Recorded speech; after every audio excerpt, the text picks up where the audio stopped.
Selamat siang semuanya. Halo, apa kabarnya nih? Hari ini kita mau live bareng Kak Ari. Hai Kak. Halo, hai teman-teman semua, apa Hai, apa kabar? kabar? Alhamdulillah baik. Oke, ini buat semuanya juga sekalian buat Kak Ari ya kan. Kalau tak kenal maka tak sayang ya Kak. Betul. Jadi aku bakal kenalin diri dulu. Habis itu Kakak boleh kenalin diri juga ya Kak. Oke. Oke, pertama nama aku Jessica, boleh dipanggil JH.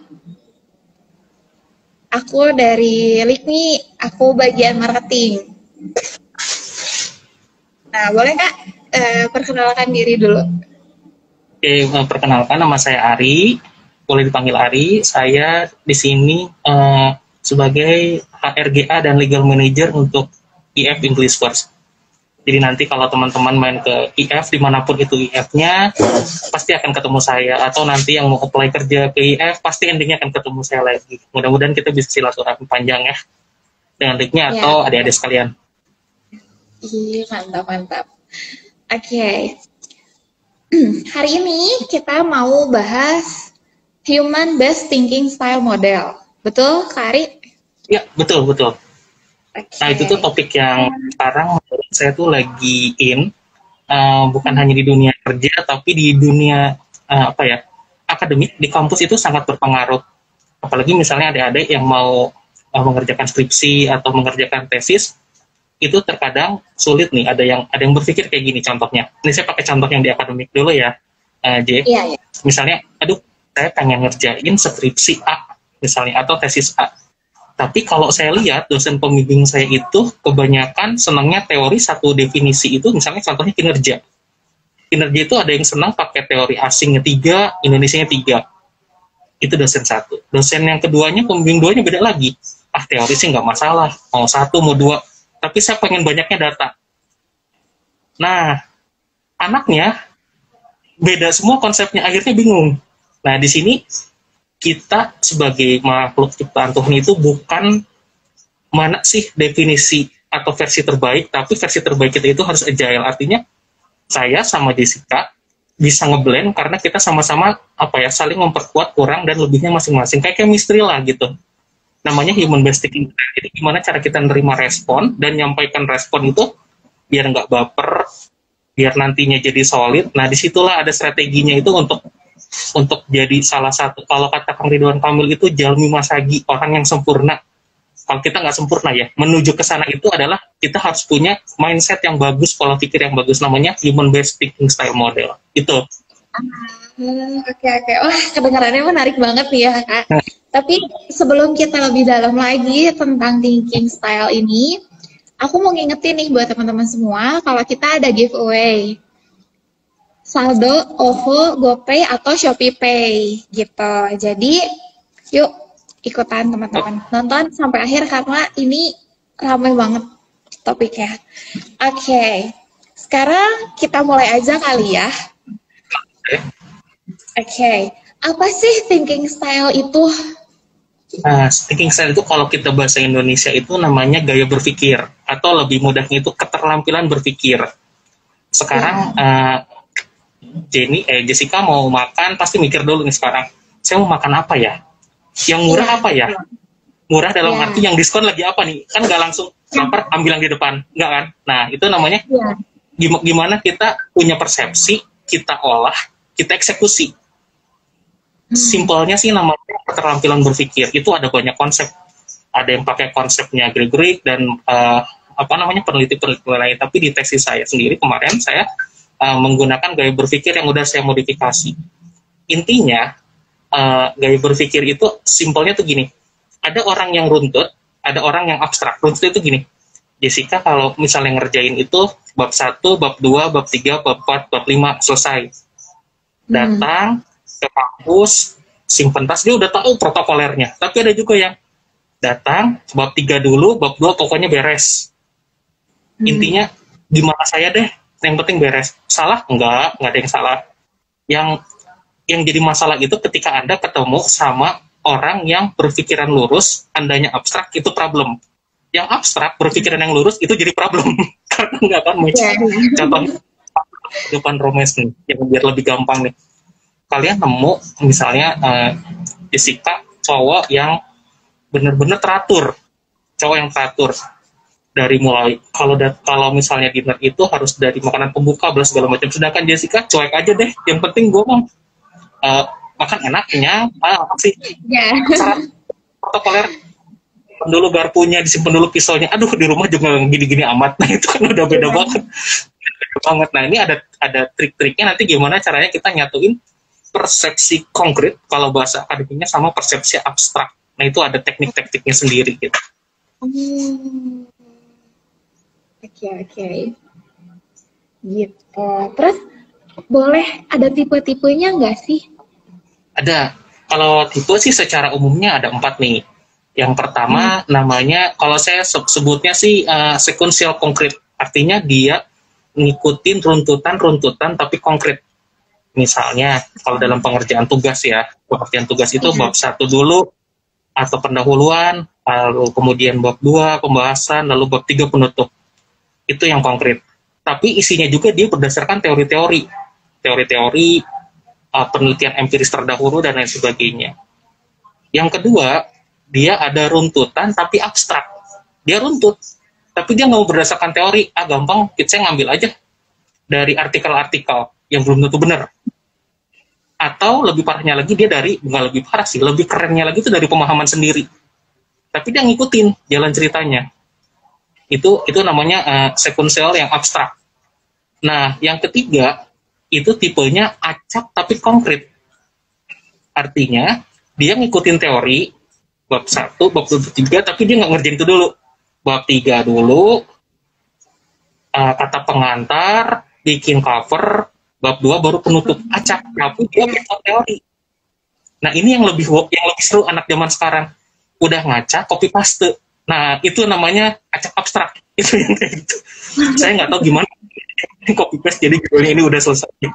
Salah ya enggak, kalau nggak ketahuan. Tapi secara akademik salah banget. Karena nanti skill Anda akan biasanya kalau yang kepepet, yang pengen cara instan, cepat. Di sini nggak ada yang benar, nggak ada yang salah ya. Semua punya gaya tipe masing-masing, hanya bisa disesuaikan nggak nih dengan kondisi di lingkungannya. Di LIKMI juga kan dosen pola pikirnya berbeda-beda dong.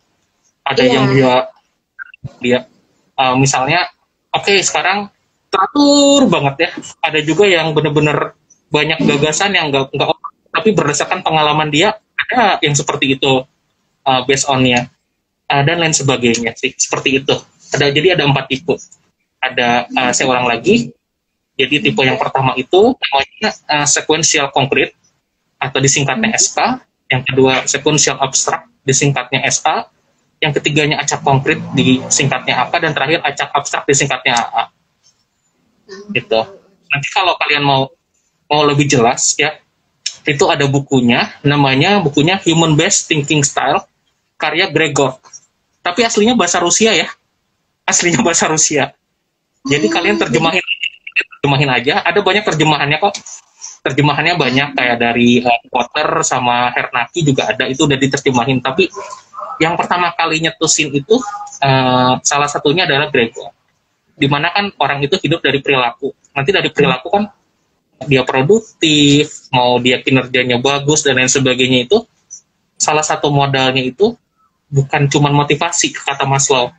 Kalau kita bicara masalah keilmuan, tapi kalau Gregor enggak, yang ada di otaknya dulu. Sekarang kalau kita capek tapi otaknya gak mau makan, ya nggak akan makan. Apa yang dipikirin? Kalau kita capek otaknya makan. Jadi ini kan kadang-kadang, pernah nggak Mbak Jess ngerasa kontras antara yang di otak sama badan? Iya, kadang kayak badan udah capek banget, tapi kayak otak masih bisa ya, kayak udah capek, harusnya pengen tidur, tapi kayak masih udahlah nggak apa-apa gitu, jadi sambil main handphone gitu. Nah itu kan kadang-kadang kan, tapi yang kalah siapa akhirnya? Badan kan? Badan. Mau gimana juga ya, motivasi juga penting sama pola pikir. Aduh, saya mau ngerjain tugas nih dari dosen, harus beres deadline-nya. Terus kata otak, aduh mendingan kita nonton film dulu nih, lagi seru-serunya, film James Bond. pasti nanti larinya ke sana karena otaknya mikirnya ke sana. Otaknya dulu, padahal niatnya udah bagus, tapi kalau apalagi kalau ke distract sama ya teman-teman apa, yuk lagi promo apa segala macam dan lain sebagainya, langsung otaknya otaknya dulu yang mainin, jadi yang lainnya akan nurut. Ujung-ujungnya ada di pola pikir kita semua juga gitu mindsetnya gitu. Iya, oke. Nah, menurut pandangan kakak nih, kalau misalkan kan sekarang ya termasuknya aku generasi Z ya. Nah, aku juga masih Z kok. Oh ya, oke. Yeah. Berarti kita seumur ya. Kita jalan bareng juga masih kayak adik kakak. Oh iya, oke. Jadi menurut pandangan kakak nih, anak-anak generasi Z sekarang tuh thinking style-nya sebenarnya ke arah mana sih gitu? Oke. Kalau saya lihat gini, apakah mereka tipikalnya runut? Enggak. Ngikutin update. Mereka itu pengen tahu kalau ibaratin nonton film ya, endingnya dulu kayak gimana, baru prosesnya. Endingnya dulu kayak gimana, baru dia gini. Kalau ngerjain skripsi gimana ya? Dia lihat contoh dulu, baru dia ngulik. Kalau dia nggak ngerti, dia simpan bukunya. Tapi kalau zaman sebelumnya, dia belajar dulu metodologi kayak gimana, cara nyusunnya kayak gimana, teori dasarnya kayak gimana, baru dia nyusun. Tapi cepat, runtut. Kalau yang sekarang itu karena disrupsi teknologi ya 4.0 sama society 5.0. Jadi pada umumnya mereka kebanyakan itu, kalau menurut riset saya itu adalah acak abstrak. Acak abstrak. Yang pasti mereka punya imajinasi yang tinggi. Ya, koreksi kalau saya salah, dia punya idealisme yang tinggi, suka tanya teman-temannya sebelum ngambil keputusan, lalu dia senangnya kolaborasi sama orang lain yang dianggap setipe. Kalau nggak setipe, enggak. Yang one of kind bahasanya. Lalu lebih nitik perasaan atau kebaperannya. Kalau dia ngerasa, nah idenya, nah betul nih, itu yang gue ini pasti cepat. Tapi kalau disentil dikit, bapernya 7 keliling. Misalnya Jessica ketemu saya, wah bingung nih pakai baju apa ya, yang simpel, rambutnya digimanain ya. Terus tiba-tiba kamu nanya ke saya, ada oke nggak? Terus saya bilang jadul amat setelannya, wah langsung bapernya udah bilang. Tapi kalau contohnya, tapi kalau yang generasi sebelumnya itu senang dikritisi, langsung mereka ngelawan, lu lebih jadul lagi katanya. Nah itu lebih ke sana. Tapi kalau sekarang lebih ngedepanin sisinya, dia lebih banyak bimbang, dan kalau nggak sesuai sama ekspektasi awal, dia cepat pindah. Contohnya kalau kerjaan nih, dia ngelihat dulu nama besar. Contoh lagi ya, wah ekspektasinya A, B, C, D, E, F, G. Tapi ada yang dia nggak bisa ukur, tau nggak apa? Kalau gaji bisa diukur, lingkungan. Emang Jessica tuh akan tahu teman-temannya semodel apa. Yang tahu kan cuma atasannya. Pas masuk, tiba-tiba, waduh, ini tipikal orang yang dulu saya nggak seneng. Itu langsung dia mundur, padahal nggak penting. Itu kan nggak bisa diukur. Gitu. Padahal awalnya dia semangat gitu. Atau pas dilihat, loh kok budaya kerjanya seperti ini, kok ini seperti ini. Nah itu tapi nggak semua ya, nggak semua. Tergantung, tapi ada segitu. Tapi saya nemuin juga ini tipikal orang yang anak rumahan banget. Kan anak Z itu ada 2, ada yang anak gaul ya, yang senang mengeksplor diri, sama anak rumahan.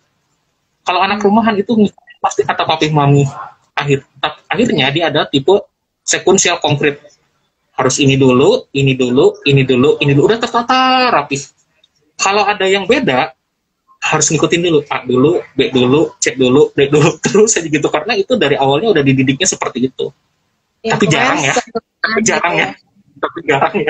Sekarang kebanyakan anak-anak kok jarang. Kebanyakan ya, tapi itu good. Kita ambil positifnya good. Artinya mereka bisa menyaring informasi, kalau nggak sesuai mereka lebih cepat untuk ninggalin. Itu buat saya good. Kalau orang lama bertahan dulu sampai akhirnya ya udahlah tinggalin. Kan kebanyakan gitu ya. Gitu. Mostly sih seperti gitu. Untuk generasi Z ya sekarang mostly saya teliti sekitar 1.300 sampling anak se-Kota Bandung. Dan 78% itu mereka lebih ke abstrak. Artinya kalau senang melakukan itu dengan caranya sendiri. Misalnya Jess kasih tugas apa, mereka ya udah deh tahu beres.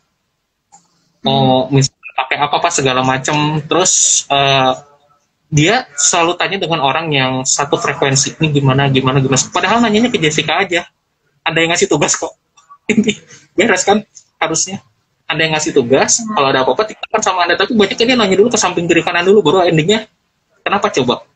Karena dia pengen sempurna di depannya. Ini logo bisa. Padahal kalau generasi saya, kasih tugas ke saya ABC, saya nggak ngerti, saya tanya sama Jessica, selesai kan? Iya. Kalau kata teman kan ya belum tentu kata Jessica warna merahnya ini, kata temennya warna merahnya itu. Tapi yang penting warna merah gitu misalnya.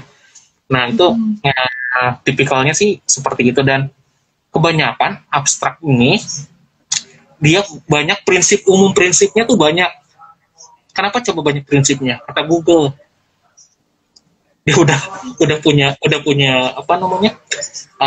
mindsetnya, dia banyak literasi dibandingin generasi saya. Kalau generasi saya kebanyakan literasinya itu benar-benar dari textbook, kita baca buku dan segala macam gitu. Kalau ini banyak sekali ambil informasinya dari semua media, tanpa yang saringnya siapa, yang masing-masing orang yang menyaringnya, tidak dari kitanya sendiri gitu. Jadi setiap individunya sendiri seperti itu.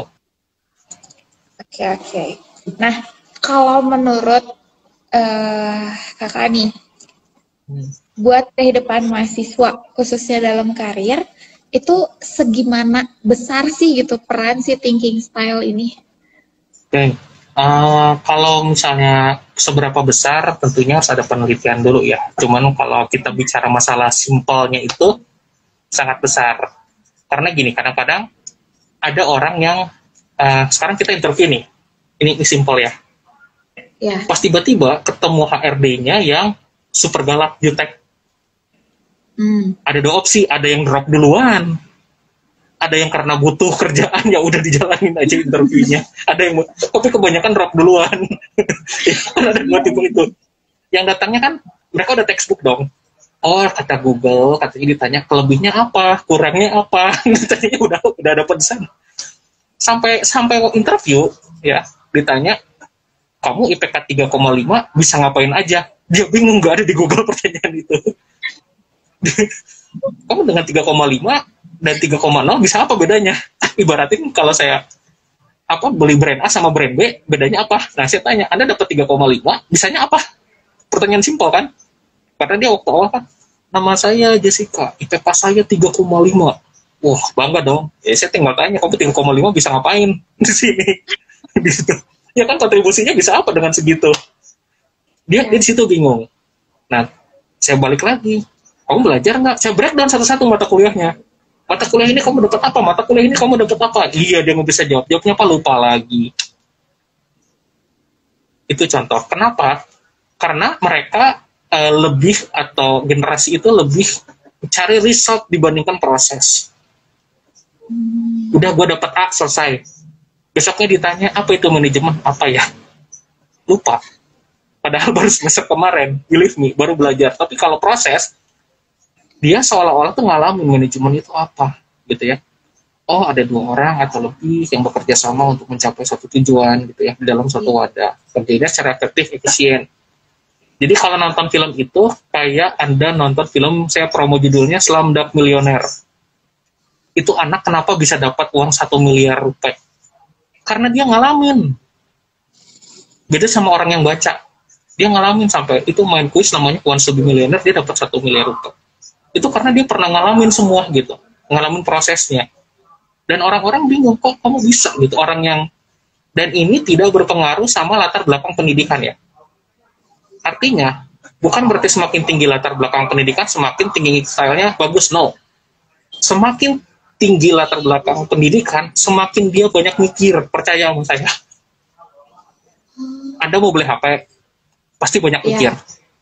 Coba ibu Anda suruh, yang penting bisa nelpon, selesai.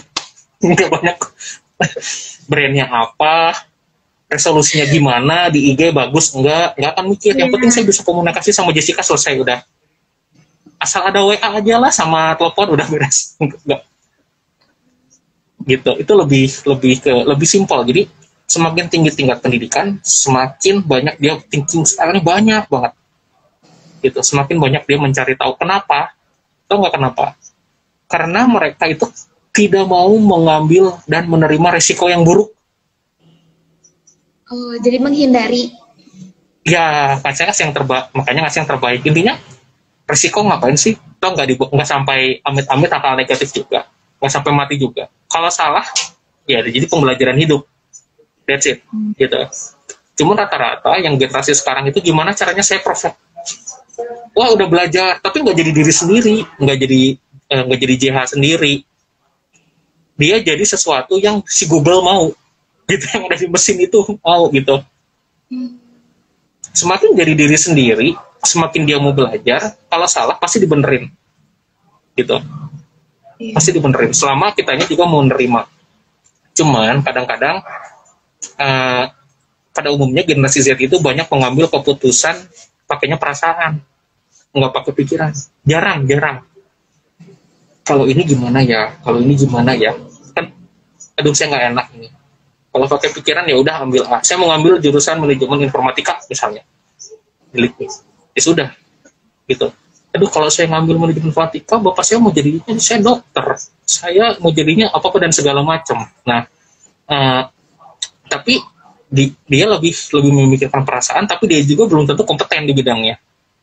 Kalau keputusan ya udah, dia bukti ini. Dia masuk LIPMI, dia sekolah, dia bisa berhasil. Kalau dia nggak berhasil, itu namanya takdir ya, atau nasib gitu.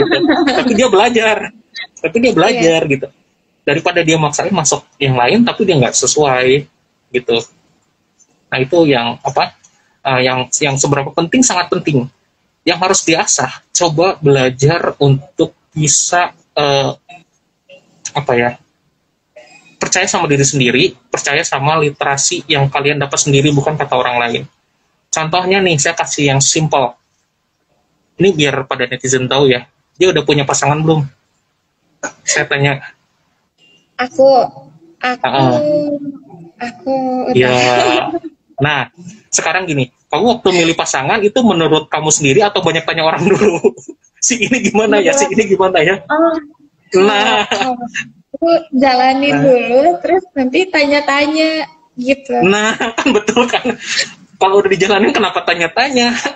Berarti itu tipenya, berarti kamu itu masuknya runtut tapi abstrak.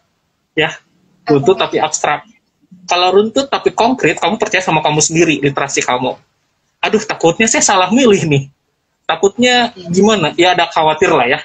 Walaupun kamu udah pegang kunci bakal iya atau enggaknya. Tapi kamu hanya lebih meyakinkan diri. Itu contoh simpel ya. Sorry ya, saya contohin itu. Nah, makanya kamu tanya salah? Enggak. Tapi, ada tapinya, konsekuensinya. Apa coba? Kamu ngegunain fakta-fakta yang tadi tanya kiri kanan itu untuk ngebuktiin teori kamu. Kalau dia itu isi hiduan gitu buat kamu. Dan untuk memperjelas kalau yang kamu kerjain itu logis. Iya ya, saya mirip ini, kayak gini. Tapi nanti kalau putus jangan salahin teman-teman yang ditanyain tadi ya, itu gara-gara kalian berdua misalnya gitu. Jangan, ya resikonya kan lu sih milihnya waktu itu nge-review gua masih ini gitu ya kan, jangan kayak gitu juga. Cuman di sini kamu akan banyak sedikit waktu untuk memutuskan ya atau tidak sama dia, betul nggak? Oke, kamu udah punya pendapat, kamu tanya dulu nih untuk memperkuat loh. Tanda kutipnya memperkuat argumennya. Walaupun kalau ada orang yang bilang enggak, dia nggak baik, tapi kata kamu bilang, nah ini mau bagus, tapi kamu hanya perlu untuk memperkuat dia punya kehidupan. Ya, Anda udah ketebak nih pola pikirnya, sekuensial abstrak namanya. Oke. Orangnya senang analisis, senang neliti gagasan, terus kamu ngumpulin dulu data sebanyak-banyaknya untuk mengambil keputusan. Ini saya ngobrol global ya, kerjaan, personal life, apa segala macam. Terus kamu juga senangnya ngegunain informasi yang udah diteliti dengan tepat dan sebaik mungkin, dan kamu orangnya lebih senang untuk ngamatin dulu baru kamu jalanin gitu. Atau minimal jalanin kedua-duanya dulu, bukan jalanin dulu baru ngamatin. Kamu tuh kalau jalan sesuatu sambil ngamatin, jadi ada sambilnya, nggak lepas, ada sambilnya. Cocok nggak? Saya cocok nggak di marketing, cocok nggak sama itu gitu. Nah nanti kalau ilmu ini udah bagus, itu cara tradingnya bagus pasti. Kalau nyambungin psikologi ke sana, gitu. Ada satu toolsnya untuk nantinya bisa ngebantu kita kalau saya kekurangan saya ini, gimana nih cara untuk up-nya? Saya ada lebihnya ini, gimana nih cara saya biar neken egonya kayak gitu. Nah itu ada juga gitu, segala macamnya juga. Terus dan satu laginya, kamu lebih senang untuk menyelesaikan sesuatu itu dengan alasan yang logis. Lebih senang itu. Dan kalau ada persoalan, ada masalah apapun, gue mah gak mau tahu, yang penting harus beres tuh masalah. Iya. Gitu. Nah itu kan, masa saya harus bongkar semua dia? Jangan deh, nanti aja pribadi gimana? Jangan ya. Gitu. Dan jadi ini kalau dan untuk tipe, karena kamu ada tipe abstraknya, kamu bisa ngeblend sama tipe yang lain. Karena ada tipe abstraknya, berarti kalau yang tipenya konkret itu agak sulit. Makanya kenapa ada orang yang senang sendiri dibandingkan kelompok. Pernah nggak nemu orang yang di kelas? Udah, saya mau kerjaan sendiri, walaupun disuruh berkelompok, gitu. Ya. Pernah nggak nemu? Nah, itu tipikal orang yang konkret. Itu tipikal orang yang konkret. Artinya apa? Dia nggak percaya sama kalian. Gitu, dia nggak percaya, gitu. Dia percaya sama kamu pribadi. Takutnya apa nggak percayanya? Nanti saya sama kamu yang harusnya A jadi B+ nilainya. Gitu. Nanti jangan-jangan kalau ngerjain tugas kuliahan, saya yang capek. Kamu tinggal bayar doang buat ngeprintan. Mending kalau bayar, kalau enggak tulis nama doang gitu. Nah itu kadang ada, itu orang yang, itu tipikal orang yang kalau bahasa sayanya ribet. Untuk togernya tuh banyak gitu. Kamu ibaratin kalau masuk ke rumahnya tuh di disinfektan dulu, hand sanitizer dulu, mending disemprot dulu semua. Iya, ribet ya. Kayak masuk mall gitu. Periksa dulu semuanya. Nah kalau ini ada tipikal masuk mall, itu cara anaknya yang acak konkret. Aduh, pakai peduli lindungi nih, gue bingung gimana caranya. Dia pakai akun orang lain. Masukin scan net. Nah itu tipikal yang acak konkret, nggak boleh dicontoh ya, gitu. Nah itu tipikal yang acak konkret. Artinya dia banyak melakukan cheating, gitu. Gimana caranya? Prosesnya nomor 1, nomor 2. Yang penting hasil. Nah itu be careful. Kalau yang punya acak konkret itu harus naik nantinya. Ya nggak usah yang jauh-jauh lah. Dia jadinya sekuensial abstrak. Jadi ada, kalau ke kiri itu ada ke kanannya dikit lah. Masih ingat panggilan ibadah lah ibaratnya. Jadi dia bisa masih ngerti gitu. Kayak gitu. Oke. Sorry nih Kak, motong. Jadi teman-teman buat yang mau nanya, boleh langsung aja ditulis di kolom komentar ya. Ini udah ada yang nanya nih Kak. Gimana caranya kita ubah proses berpikir kita yang dari dulu abstrak itu? Oke. Jadi pola pikir itu tidak bisa dirubah kecuali atas satu hal. Apa coba? Anda menemui satu peristiwa yang harus mengubahnya. Kalau kamu cari-cari gimana cara ngerubah, nggak akan mungkin bisa. Karena yang namanya personality itu, gaya berpikir itu nggak bisa diubah. Kalau baju bisa dirubah, sekarang warna merah, besok warna hijau. Iya. Dia kayak gini, contoh ya. Dia tipikal orang yang senang yang bebas dalam arti gini. Yang penting tugas gue beres. Gitu. Tiba-tiba ketemu sama dosen atau atasan yang runtut. Akhirnya dia tuh berubah tuh dengan sendirinya. Berubah tuh ada 2. Polanya jadi berubah, jadi ikut-ikutan dia. Atau dia menyesuaikan. Yang bagus itu menyesuaikan, jangan diubah. Gitu.